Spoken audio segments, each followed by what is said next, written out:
വെളിച്ചത്തിന്റെ ആയുധവർഗം ധരിച്ചുകൊള്ളുക. അപ്പൊ രണ്ടാമത് വേണ്ടത് വെളിച്ചത്തിന്റെ ആയുധവർഗം ഞാൻ put on.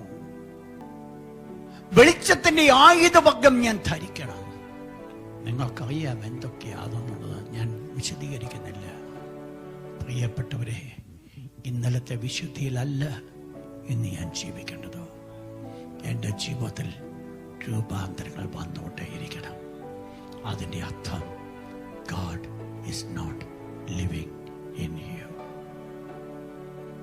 എത്ര പേര് മനസ്സിലാക്കിയെന്ന് എനിക്കറിയത്തില്ല.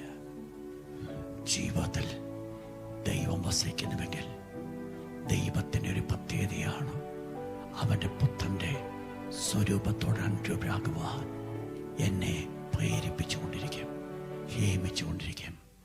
സഹോദര, ആ വെളിച്ചത്തിൻ്റെ ആയുധവർഗം ധരിപ്പാൻ സ്വർഗസ്ഥനായ ദൈവം ആഗ്രഹിക്കുന്നു.